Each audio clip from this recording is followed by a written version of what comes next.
বিষ্ণুময় দেখে যিটো সমস্ত জগত জীৱন্ততে মুক্ত সিটো অচিৰ কালত শাহুৱেকেও বোৱাৰীকক ভাবিব লাগিব আত্মা দৃষ্টিত এই মোৰেই ছোৱালী আৰু যিখন ঘৰৰ বোৱাৰীয়েকেও আত্মা দৃষ্টিত শাহুৱেকক এওঁ মোৰেই মাতৃ বুলি ভাবিব সেইখন ঘৰত শাহু বোৱাৰীৰ মাজত কোনোদিন মনোমালিন্য হ'ব নোৱাৰে যদি শাহুৱেকে দেহ দৃষ্টিত বোৱাৰীয়েকক এওঁ আমুকৰ জীয়েক বুলি ভাবে আৰু বোৱাৰীয়েকেও শাহুৱেকক যিদিনালৈকে এওঁ আমুকৰ মাক বুলি ভাবিব মোৰ নিজৰ মাতৃ নহয় বুলি ভাবিব সেইদিনালৈকে দেহ ধৰ্ম লোৱা হৈ থাকিব দেহ ধৰ্ম যেতিয়ালৈকে ল'ব মনৰ বৈষম্যতাৰ পৰা মুক্ত হ'ব নোৱাৰিব মনত ৰাখিব কথাটো গতিকে আত্মা ধৰ্ম ল'বৰ কাৰণে আমি যত্নপৰ হ'ব লাগিব তেতিয়া আপুনি জীৱন্ত মুক্ত হৈ যাব মৰাৰ পিছত মুক্তিটো গুৰুজনৰ দৰ্শন নহয় জীৱন্ত মুক্ত আপুনি জীৱন্ততে শত্ৰু শূন্য হ'ব লাগিব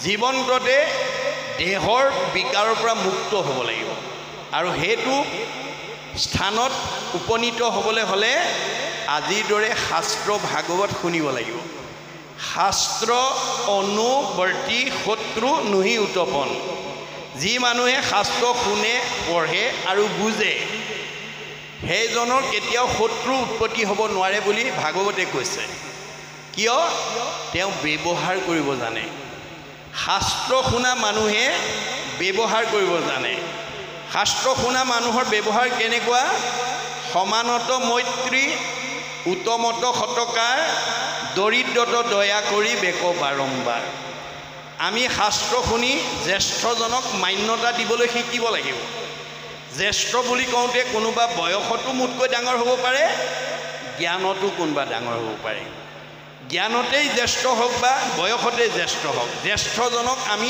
সন্মান কৰিবলৈ শিকিব লাগে সমানজনক আমি বন্ধুভাৱেৰে শিকিব লাগে আৰু নিজজনক অৰ্থাৎ আপোনাতকৈ দুৰ্বল বা কম শিক্ষিত সৰুজনক আমি মৰমৰ চকুৰে চাবলৈ শিকিব লাগে এই তিনিটা গুণ যাৰ গাত থাকিব তেওঁ সংসাৰত শত্ৰু শূন্য হৈ থাকিব তেওঁক বেয়া পোৱা মানুহ নাই গতিকে আমি পুথিগত ডিগ্ৰী দি ছোৱালী এজনী কাৰোবালৈ ঘৰলৈ বিয়া দিলেই নহ'ব ছোৱালীজনীক পুথিগত ডিগ্ৰীৰ লগত আধ্যাত্মিক আৰু নৈতিক শিক্ষা দিব লাগে যিটো জনক ৰজাই শ্ৰীৰামচন্দ্ৰলৈ সীতাক বিয়া দি বিদায়ৰ সময়ত এই শিক্ষাটো দিছে আই সীতা তুমি মোৰ যোনিজাত সন্তান নোহোৱা তোমাক মই যজ্ঞভূমিত লাভ কৰিছোঁ যদিও যজ্ঞভূমিত লাভ কৰিছোঁ তুমি পিতৃ মাতৃ অতি মৰমৰ অতি স্নেহৰ অতি আদৰৰ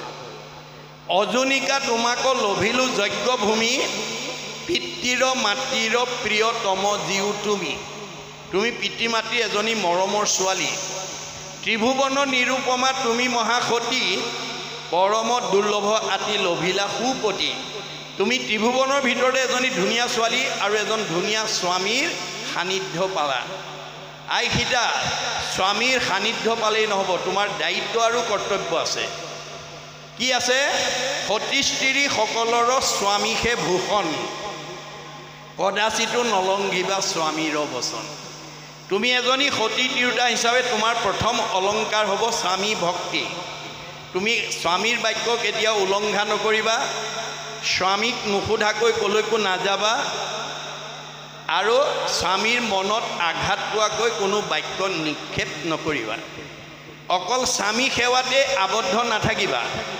একচিত্তে সেৱা কৰি বাহা সৰ্বক্ষণে কৰিবা শুশ্ৰূষা শহু শাহুৰৰ চৰণে স্বামীৰ লগতে শহুৰ শাহুৰকো তুমি যথোচিতভাৱে শ্ৰদ্ধা ভক্তি মৰম আদৰ কৰিবা তাতেই সীমাবদ্ধ নাৰাখিবা নকৰিবা অৱহেলা দেউৰ সবক কৰিবাহা দয়া আতি সমস্তজনক ঘৰখনত থকা দেউৰ ননন্দী জেঠাল বৰ্জনাকে প্ৰমুখ্য কৰি সকলোকে মৰম চেনেহ শ্ৰদ্ধা ভক্তি কৰিবা তেতিয়া কি হ'ব তেবে তজু শুদ্ধ যশ বাঢ়িব সংসাৰে ইহপৰ লোকে সুখ মিলিব তোমাৰে তেতিয়া তোমাৰ মৰম আদৰ স্নেহত সন্তুষ্ট হৈ পৰিয়ালে সমাজত তোমাক এজনী ভাল বোৱাৰী পালোঁ বুলি প্ৰশংসা কৰিব আৰু ভাল বুলি ক'লে তুমি জীয়াই থাকোঁতে শান্তি পাবা আৰু মৰিলে সদ্গতি পাবা এই আধ্যাত্মিক শিক্ষা এই নৈতিক শিক্ষাটো আমি ল'ৰা ছোৱালীক দিব লাগিব এই নৈতিক শিক্ষা নিদিয়াকৈ আপুনি কোনোবা এজনী ছোৱালী doctorate degree doctor engineer officer প্ৰবক্তা অধিবক্তা কৰি বিয়া দিব পাৰিব, কিন্তু নৈতিক আৰু আধ্যাত্মিক শিক্ষা যদি নিদিয়ে, ছোৱালীজনীয়ে যদি নিজৰ পুথিগত ডিগ্ৰীক প্ৰাধান্য দি শহুৰ শাহুৰ আগৰ দিনৰ ME স্কুললৈ LP স্কুলত পঢ়া শহুৰ শাহুৰ বুলি যদি শিক্ষাগত অৰ্হতা কম বুলি যদি শহুৰ শাহুৰক মান্যতা নিদিয়ে, তেতিয়াহ'লে সেইজনী বোৱাৰী কেতিয়াও শহুৰ শাহুৰৰ প্ৰিয় হ'ব নোৱাৰে। মনত ৰাখিব কথাটো। যাৰ কাৰণে এই আধ্যাত্মিক শিক্ষা নজনাৰ কাৰণে আজি আমাৰ বহুত পৰিয়ালত বিবাহ বিচ্ছেদ হৈছে বা বোৱাৰী শহুৰ শাহুৰ বা পৰিয়ালৰ পৰা আঁতৰি আহিব লগা হৈছে, এইখিনি কথা নজনাৰ কাৰণে।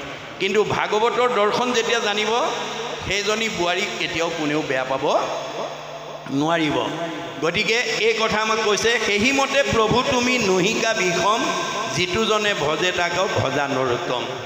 কল্পতৰু বৃক্ষ যেনেকৈ যি বিচাৰে তাকে পায় আৰু বিচৰাজনকে যেনেকৈ তেওঁ দিয়ে, তুমিও কল্পতৰু বৃক্ষ স্বৰূপে তোমাক ভজাজনক তেনেকৈ তুমি কৃপা কৰা। কৃষ্ণ। অঁ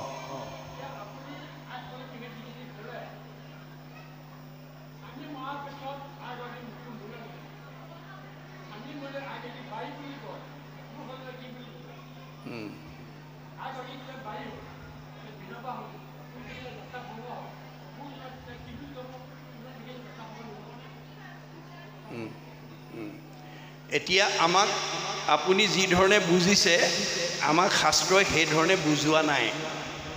বুজিছোঁ, আমাক বাৰী বৰলা বা মানে স্ত্ৰীহীন বুলি আমাক কোৱা নাই। আমাক দুটা ৰূপত দেখুৱাইছে, এটা মতা মানুহ, এগৰাকী মাইকী মানুহ। এই মতা আৰু মাইকী মানুহটো ভগৱানে সৃষ্টি কৰিছে কিহৰ কাৰণে? সৃষ্টিৰ কাৰণে দেই। জীৱৰ মতা মাইকী নাই, দেহৰহে মতা মাইকী আছে। গতিকে মতা মানুহে হওক বা মাইকী মানুহে হওক, আপুনি দেহ দৃষ্টিত নাচাই আত্মা দৃষ্টিত তেওঁক মান্যতা দিব। কৰ্মদোষত কৰ্মবন্ধতাৰ কাৰণে, পূৰ্বজন্মৰ কিবা কৰ্মবন্ধতাৰ কাৰণে কাৰোবাৰ স্বামী ঢুকাইছে, কাৰোবাৰ স্ত্ৰী ঢুকাইছে, সেইটো ভগৱন্তৰ ইচ্ছা, তাত আপোনাৰ মোৰ হাত নাই। গতিকে ভগৱানৰ কৰ্মত আপুনি কাৰোবাক উপহাস কৰা, কাৰোবাক মানে নিন্দা কৰাৰ অধিকাৰ আপোনাক দিয়া নাই। আপুনি আত্মা দৃষ্টিত মান্যতা কৰক আৰু সেই স্বামীহীন ভাৰ্যাগৰাকীক বা ভাৰ্যাহীন স্বামীজনক আপুনি পুতৌ কৰক, মৰম কৰক অকণমান। সেইটোহে আপোনাৰ অধিকাৰ আছে, সেইটোহে আপোনাক দিছে।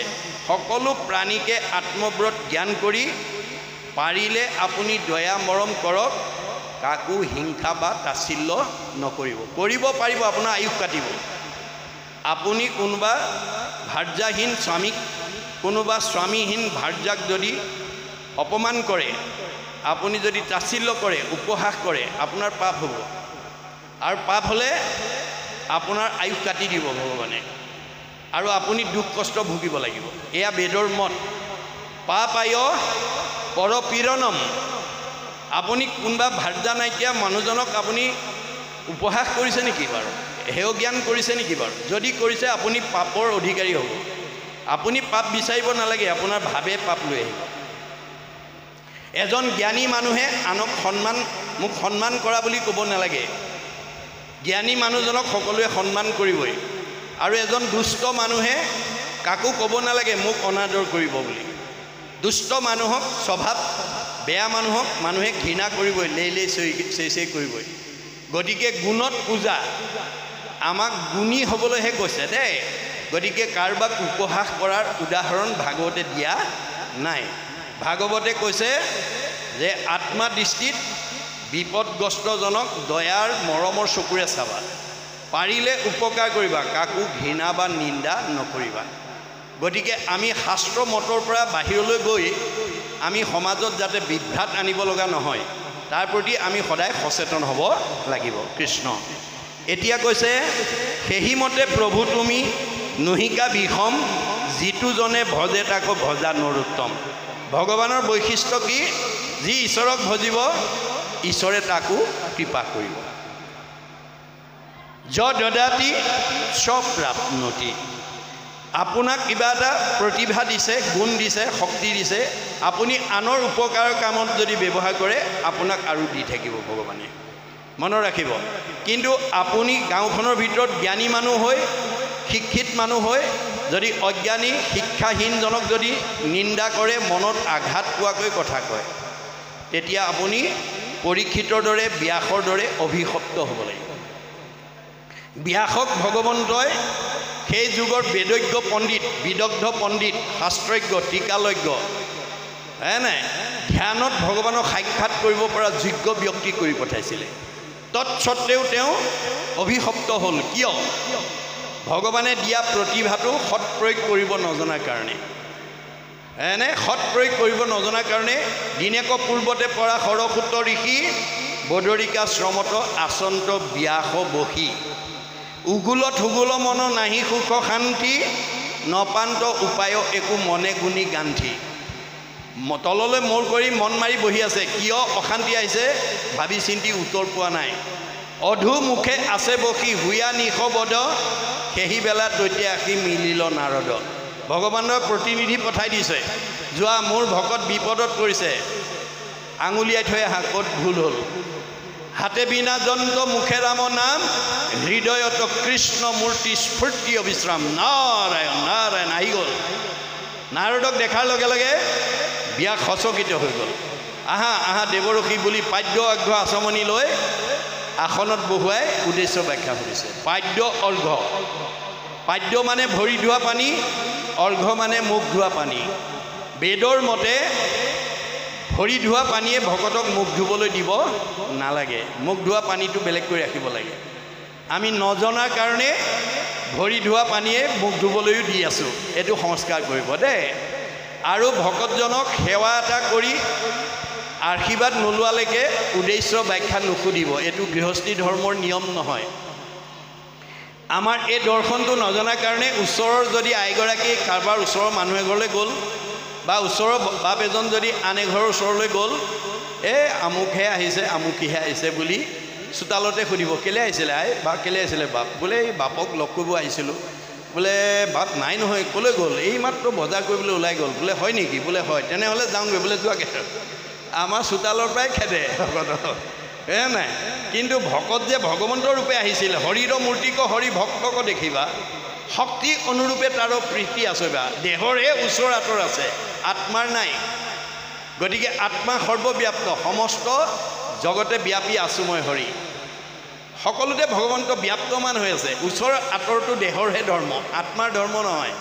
ওচৰে হওক বা আঁতৰে হওক, প্ৰথমতে আমন্ত্ৰণ কৰি আনি বহুৱাই লৈ সেৱা এটা কৰিহে উদ্দেশ্য ব্যাখ্যা সুধিব লাগে। এইটো আমাৰ গৃহস্থী ধৰ্মৰ নিয়ম। কাৰণ আপোনাৰ ঘৰলৈ অহা অতিথিজনক যদি আপুনি ধূপ এটা শক্তি অনুসৰি যদি আছে ধূপ এডাল জ্বলাওক, নাই যদি ঠাইখন মোহাৰি সেৱা এটা কৰক। অন্য নহ'লেও ভকতজনে সেৱা এটা কৰিলে দুটা শব্দ ক'ব, অ' হৰি, অ' ৰাম। হৰি মানে হৰতি পাপ ইতি হৰি, সেই আত্মাটোৱে কৈ দিলে, প্ৰভু এই ঘৰখনৰ পৰিয়ালৰ সকলো পাপবিলাক তুমি হৰণ কৰি লৈ যোৱা। অ' ৰাম, ৰাম নামত ৰমন কৰি চৈতন্য কৰি ৰাখা, জীয়া মানুহ কৰি ৰাখা। এতিয়া আমাৰ বহুত মানুহ মৰা মানুহ হৈ আছে, গতিকে আমি জীয়া মানুহ হ'বলৈ শিকিব লাগে। কপিলে মাকক কৈছে, মা তুমি জীয়া মানুহৰ দৰে থাকিবলৈ চেষ্টা কৰিবা। মাকে কৈছে, বোপাই মৰা মানুহ আছে। এই মৰা মানুহৰ সংখ্যাই বেছি এতিয়া, পৰিয়ালত, সমাজত, গাঁৱত মৰা মানুহৰ সংখ্যা বেছি। মৰা মানুহ কোনবিলাক? সাধুৰ সংগে কৃষ্ণ কথা নুশুনে যি নৰ, জীৱন্ততে মৰা সিটো অধম পামৰ। আজিৰ দৰে ভাল সমাজলৈ আহি মনত ভাল লগা কথা, আনন্দ লগা কথা যি নুশুনে, যাৰ মনটো সদায় দুখ বেজাৰ লাগি থাকে, সেইটো জীয়াতে মৰা, জীয়াতে মৰা। এতিয়া মাকে ক'লে, বোপাই জীয়া মানুহ হ'বলৈ কি কৰিব লাগিব? মা মূৰ শুনিৰ মল কথা কহন্ত শুনন্ত, মুতবিনে চিত্ত আন দেৱত নেদন্ত, পৰম আনন্দ আশী মনত মিলয়, তেবে তাক আৰতি নি তাপে নোচোয়। মা তুমি যদি জীয়া মানুহ হ'বলৈ খুজিছা, ভাল মানুহৰ কাষত গৈ মোৰ শুনিমল কথা পাৰা যদি ক'বা, নোৱাৰিলে কাণ পাতি শুনিবা। আৰু মুঠ বিনে অন্য দেৱতাত মনোযোগ নিদিবা, কাৰণ ব্ৰহ্মা আদি কৰি জীৱ যত ৰাম ৰাম ৰাম ৰাম ৰাম মায়া সজ্জা মাজে আশ্ৰয় ঘুমতি যায়। আপুনি মইনো কোন? সৃষ্টিকৰ্তা ব্ৰহ্মা, সংহাৰকৰ্তা শিৱ, পালনকৰ্তা বিষ্ণুকে প্ৰমুখ্য কৰি ৩৩ কোটি দেৱতা ভগৱন্তৰ মায়াত বন্দী হৈ আছে। তেওঁলোক নিজেই অজ্ঞান আন্ধাৰত আছে। আন্ধাৰত থকা দেৱতাৰ আশ্ৰয় ল'লে কোনেও পোহৰ পাব নোৱাৰিব। আন্ধাৰত বহি থকা মানুহজনৰ কাষত বহিলে কেতিয়াও আমি পোহৰ নাপাম। ক'ত বহিব লাগিব? যে মাং প্ৰপদন্তে মায়া মেতম তৰন্তি তে। তেতিয়া আমি পোহৰ থকা, অৰ্থাৎ ভগৱন্তই কৈছে মই পোহৰ, মোৰ ওচৰত আশ্ৰয় লোৱা। তেতিয়া তোমাক মোৰ অজ্ঞান আন্ধাৰে দুখ দিব নোৱাৰে। তেতিয়া তোমাৰ কি হ'ব? পৰম আনন্দ আহি মনত মিলে। আপুনি আনন্দ বিচাৰিব নালাগে, আপোনাৰ আনন্দ আপোনাৰ ঘৰলৈ বিচাৰিব লাগিব। ডায়েবেটিছ বেমাৰ আপুনি বিচাৰিব নালাগে, ডায়েবেটিছ বেমাৰে আপোনাৰ ঘৰ বিচাৰি ফুৰিব। ভাল ভাল খাই কোমল বিচনাত দেৰিলৈকে কোন শুই থাকে? আপুনি ভাল ভাল খাই কোমল বিচনাত যদি বেদি দুপৰলৈকে শুই থাকে, আপুনি ছমাহ শুই থাকক, আপোনাৰ ঘৰলৈ ডায়েবেটিছ আহিবই। আৰু আপুনি ডায়েবেটিছ বেমাৰ বিচাৰিব নালাগে, ডায়েবেটিছ বেমাৰ আপোনাৰ ঘৰলৈ আহিব। গতিকে বেদে কৈছে শৰীৰ শ্ৰম, আমি শাৰীৰিক পৰিশ্ৰম কৰিব লাগে। প্ৰাতসে উঠিয়া, ৰাতিপুৱা সোনকালে উঠি যিমানে আপুনি কৰ্ম, প্ৰাতসে উঠিয়া কৰোঁ গৃহকৰ্মগণ, বাহিৰে ভিতৰে কৰোঁ গোময় শুঞ্চন। ৰাধিকা সতীয়ে গুৰুজনৰ ওচৰত সেই নিদৰ্শন কৈছে। যিমান সোনকালে উঠি আপুনি পুৱাৰ সৌৰশক্তি আহৰণ কৰিব, সিমানে সৃজনী শক্তি অটুট পাব। ৰাতিপুৱা সৌৰশক্তি আহৰণ কৰা নৱদম্পতীয়ে সন্তান জন্ম দিবৰ কাৰণে চিজাৰিনৰ প্ৰয়োজন নাই, নৰ্মেল দিব পাৰে।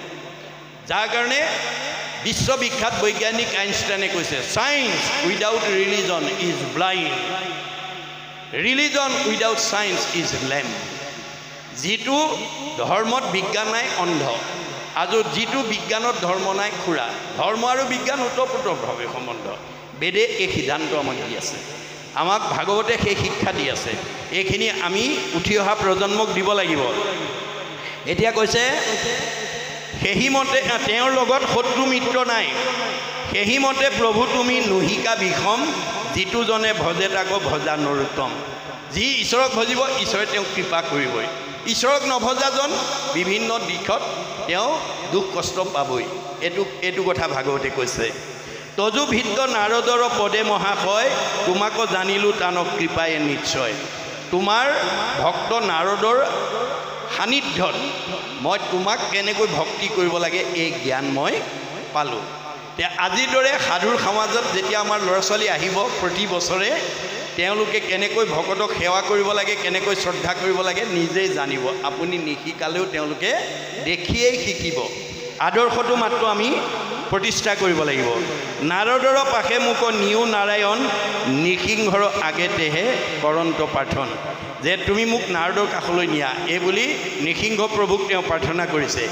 আজি যেন মতে তুমি কৃপা কৰিলাহা, মুহুৰ শিৰত হস্ত পদ্মক দিলাহা। তুমি আজি মোৰ মূৰত হস্তপদ্ম দিলা, তোমাৰ সেই পদুম ফুলৰ দৰে হাতখন মোৰ মূৰত দিলা। এহিমতে নাৰদেও বুলি আপোনাৰ পূৰ্বে মোক কৃপা কৰি লন্তৰি শিষাৰ। গতিকে মোৰ 5 বছৰ বয়সতে নাৰদেও মোক এই কৃপা কৰিছিল, মোৰ মূৰত হাত দিছিল। সেহি মই দৈত্য শিশু নাৰদ সেৱক, কোনোমতে পাহৰিব টান চৰণক। মই গৰ্ভত থাকোঁতেই দয়ালু নাৰদ পিতৃ সমান, মাতৃক দিলন্ত পৰম জ্ঞান, ভক্তিৰ লক্ষণ হ'ব কহিল, গৰ্ভতে মোক উপদেশ দিল। মাতৃ পাহৰিলা লোভিয়া স্বামী, ঋষিৰ প্ৰসাদে সুমৰো আমি। মাতৃ গৰ্ভতে ল'ৰা ছোৱালী শিক্ষা ল'ব, মনত ৰাখিব। সেইকাৰণে আইসকল ভক্তিমতী হ'ব লাগে। আজিৰ দৰে অনুষ্ঠানলৈ আহি সৎ সন্তান কেনেকৈ জন্ম দিব লাগে মাকে জানিব লাগিব। গতিকে মাতৃ গৰ্ভত থকাৰ পৰাই সন্তানে শিক্ষা গ্ৰহণ কৰে। 2য় মাহত অংগভেদ, 3য় মাহত লিংগভেদ, 4ৰ্থ মাহত সপ্তধাতু সম্পন্ন, 5ম মাহত মাকে খোৱা অন্ন আপ্যায়নী নাৰীয়ে গৰ্ভতে শিশুৱে খাব পৰা হয়।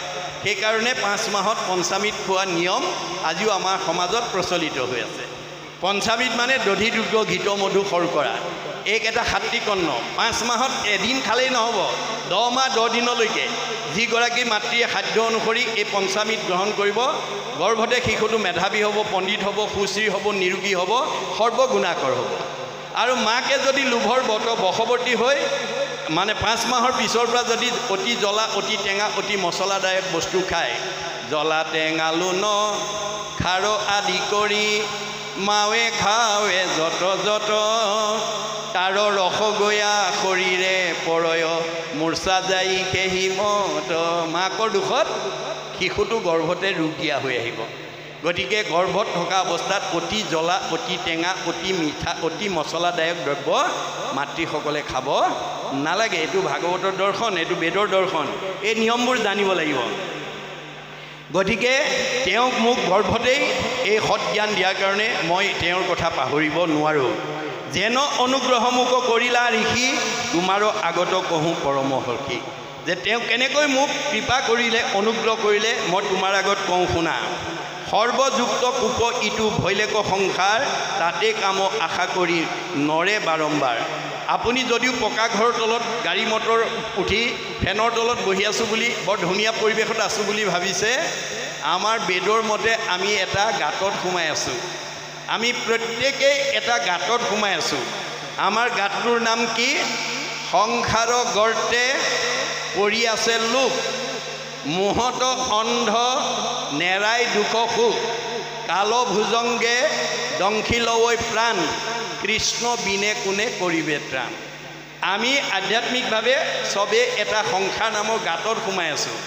মনৰ কামনা পূৰণ কৰিছে, হাঁহি মাৰিছোঁ, আৰু মনৰ কামনা পূৰণ হোৱা নাই, দুখত ভাগি পৰিছোঁ। এই সুখ আৰু মোহৰ মাজতে আমাৰ দিনবোৰ গৈ আছে। তাতে কাল নামৰ সাপটোৱে দিনে দিনে দংশন কৰি আছে। সূৰ্য উদয় আৰু অস্ত যোৱাৰ লগে লগে আমি মৃত্যুৰ ফালে এদিন এদিন আগবাঢ়ি গৈ আছোঁ। গতিকে কৃষ্ণত ভকতি বিনে আমাক কোনে উদ্ধাৰ কৰিব? এই কথা ভাগৱতে কৈছে। গতিকে কোনো আশী নৰে ঘূৰ সংসাৰত পৰে, একোকালে ইটো ভৱ সাগৰ কণে। ঈশ্বৰত ভক্তি বিনা এই সংসাৰ সাগৰৰ মাজৰ পৰা, সংসাৰ গৰ্তৰ পৰা আমি মুক্ত হ'ব নোৱাৰোঁ। সংসাৰীৰো সংগে মই পৰিবাক চাইলোঁ, তজু ভিত্ৰ অনুগ্ৰহ তেৱেশে এৰাইলোঁ। গতিকে ভকতৰ অনুগ্ৰহৰ পৰা যেতিয়া আমি আঁতৰি আহিম, সংসাৰ গৰ্তত অহা যোৱা কৰি থাকিব লাগিব। পুনৰপি জনমম পুনৰপি মৰণম হৈ থাকিব লাগিব। আজিৰ দৰে যদি সাধুৰ সংগ পাওঁ, শাস্ত্ৰগুৰু উপদেশ পাওঁ, তেতিয়াহ'লে আমাৰ জীৱ সংস্কাৰ হৈ নিজৰ অহা ঘৰখনলৈ গুচি যাব দেই। 7টা ষ্টেপ পাৰ হৈ যাব। আজিৰ দৰে যদি ভাগৱত শুনি থাকে, প্ৰথমে দহিব পাতেক ছয়, কৰাইবে মহা পুণ্য অদ্ভুদয়, মিলাইবে বিষয়ত বীৰকতি, কৃষ্ণত পোৱাইবে প্ৰেম ভকতি, উপজাইবে আতি বৈষ্ণৱ জ্ঞান, মায়াকো দহিয়া কৰৈ নিৰ্জান, চৈতন্যময় পূৰ্ণানন্দ হৰি, শৈৱন্ত তেন্তে এৰে একে কৰি। যি য'ৰ পৰা আহিলোঁ তাত লগাই দিব। আজি আপোনালোকে বিভিন্ন গৃহস্থী ঘৰৰ পৰা আহি আছে। লক্ষ্য কি বাৰু? ভাগৱতৰ ব্যাখ্যা সামৰিলে খাই বৈ নিজৰ নিজৰ ঘৰলৈ ঘূৰি যাম। কোনোবাই একেবাৰে ইয়াতে থাকিম বুলি আহিছে নেকি বাৰু? নাই অহা। বা কালিলৈ অনুষ্ঠান শেষ হ'লে নিজৰ ঘৰলৈ ঘূৰি যাম। আমাৰ লক্ষ্যটো ঘৰৰ পৰা ওলাই আহোঁতেই নিজৰ ঘৰখনলৈ ঘূৰি যোৱাৰ লক্ষ্য লৈ যেনেকৈ আহিছোঁ, আমাৰ জীৱটো যিখন ঘৰৰ পৰা আহিছে সেইখন ঘৰলৈ ঘূৰি যোৱাৰ লক্ষ্য লৈ আহিছে। আৰু সেই লক্ষ্যত উপনীত হ'বলৈ আজিৰ দৰে ঈশ্বৰৰ কথা শ্ৰৱণ কৰিব লাগিব। তেতিয়া 7টা ষ্টেপ পাৰ হৈ নিজৰ ঘৰখন পাব। নহ'লে পুনৰপি জনমম পুনৰপি মৰণম হৈ এই মধ্যাকৰ্ষণ শক্তিৰ ভিতৰতে 3টা বায়ুৰ লেয়াৰৰ ভিতৰত ঘূৰি থাকিব লাগিব। ওলাই যাব নোৱাৰিব দেই। ভাগৱত নুশুনা জীৱ সংসাৰ চক্ৰৰ পৰা ওলাই যাব নোৱাৰিব। নাৰদৰ অনুগ্ৰহ যাতে মোক ভৰিলা, তাতেকে মুহুৰ আজি অনুগ্ৰহ কৰিলা। নাৰদৰ কৃপা পৰাৰ কাৰণে মই আজি এই ভক্তি কথা উপলব্ধি কৰিব পাৰিছোঁ। মোৰ প্ৰাণক ৰাখিলাহা প্ৰভু তুমি আশী, তজু নুহি অনুগ্ৰহ ইটো কহিলোঁ প্ৰকাশী। গতিকে এই অনুগ্ৰহ আজি তোমাৰ নোহোৱা হ'লে মোৰ কেতিয়াও জীৱন ৰক্ষা নহ'লহেঁতেন। মোৰ প্ৰাণ ৰক্ষা কৰিলা। মোক অনুগ্ৰহে ইটো ৰূপ নধৰিল, নুহি ইটো শুনিওক প্ৰভু দায়াশীল। যে মোৰ অনুগ্ৰহৰ কাৰণে তুমি এই ৰূপ ধৰা নাই, মোক কাটি বাক লাগি পিতৃ খেদি গৈলা, অদ্ভুত ৰূপক ধৰি তাহাংক বধিলা। যে মোক বধিবৰ কাৰণে যেতিয়া পিতৃয়ে খেদিয়াইছিল, তেওঁক বধ কৰিবৰ কাৰণে তুমি এই ৰূপ ধাৰণ কৰিলা নিজ ভিত্ত নাৰদৰ বচন ৰাখিলা মূৰ মনে এহি মানুহ তাতেহে মাৰিলা। গতিকে মোৰ নিজক ভিত্ত হিচাপে নাৰদৰ যি বচন এই বচন তুমি আজি ৰক্ষা কৰিলা আৰু মোকো তুমি মৃত্যুৰ পৰা ৰক্ষা কৰিলা। এই বুলি নাৰদে মানে প্ৰহ্লাদে ভগৱন্তৰ ওচৰত নিবেদন কৰিছে। ইয়াৰ মাজেদি আমাক কি শিকাইছে যে আমি ঈশ্বৰৰ ভক্ত হওক, আপোনাক সকলো বিপদৰ পৰা উদ্ধাৰ কৰিব। স্বভাৱতে অজময়ী জন্ম নাহি যাৰ, ভকতৰ ইচ্ছাই মই ধৰো অৱতাৰ। আপুনি ভকত হওক, আপোনাক ৰক্ষণাবেক্ষণৰ কাৰণে ভগৱন্ত অৱতাৰ হ'ব। যদিও তেওঁ অজব্ৰহ্ম, যদিও তেওঁৰ জন্ম মৃত্যু নাই, ভকতক ৰক্ষা কৰিবৰ কাৰণে তেওঁ জন্মও হয় মৃত্যু হওঁ বুলি কৈছে। এয়াই ভগৱন্তৰ নামৰ মহিমা।